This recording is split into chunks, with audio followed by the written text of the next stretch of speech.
Voici l'histoire. Un jour, mon prince viendra. Bien baveux, pustuleux à souhait, Philémon vit au creux d'un confortable rocher au bord de l'étang vaseux. Là, il a tout pour être heureux. Mouches, moustiques, libellules à satiété, d'épaisses flaques de boue dans laquelle se rouler, de l'ombre quand il fait chaud et du soleil à volonté. Oui, tout pour être heureux. Ou presque. Car Philémon, sous son rocher, a le cœur gros.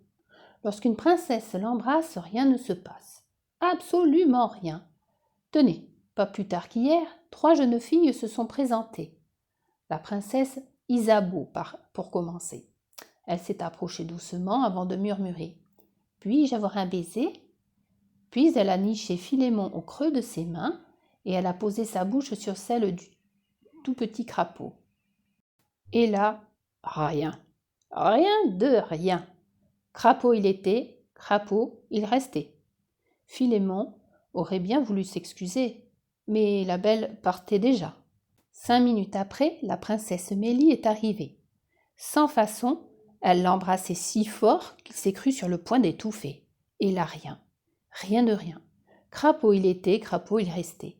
Elle est repartie, Mélie criant que les crapauds avaient bien changé, que c'était mieux avant, du temps des contes de fées. Cette fois, Philémon n'a pas songé à s'excuser. Mélie était trop mal polie. Pas le temps de souffler, la princesse Radegonde s'avançait du bout des pieds. Elle l'a regardé, puis l'a embrassé en se pinçant le nez. Et là, rien. Rien de rien. Crapaud il était, crapaud il restait. Et Radegonde a filé sans se retourner. Alors forcément, Philémon est un peu déboussolé.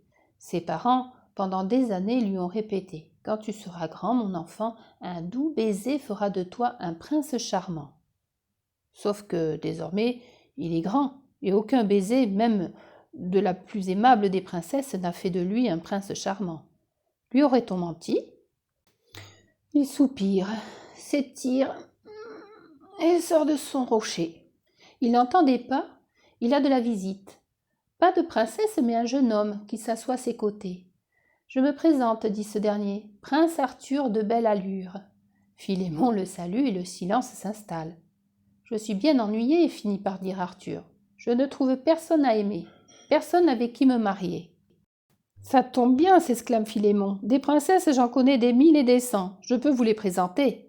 Non, je te remercie. Les princesses, ce n'est pas pour moi, répond le prince, le regard au fond de la mare. Puis il ajoute un peu timide. Dit, je me demandais, peut-être que si j'osais. Sur ces mots, il hésite, se penche vers Philémon, se redresse, se penche encore, et enfin il ose. Sur la bouche du crapaud, il plante un baiser. Oh! Voilà Philémon transformé. En quoi? En prince charmant, évidemment. Arthur le dévisage, émerveillé. Philémon sourit. Ses parents lui ont dit vrai finalement. Les 2 garçons s'éloignent à pas lents de l'étang. Peut-être vont-ils se marier, et qui sait un jour avoir beaucoup d'enfants. Cette petite histoire originale est maintenant terminée. J'espère qu'elle t'aura fait passer un agréable moment et je te dis à bientôt pour d'autres histoires.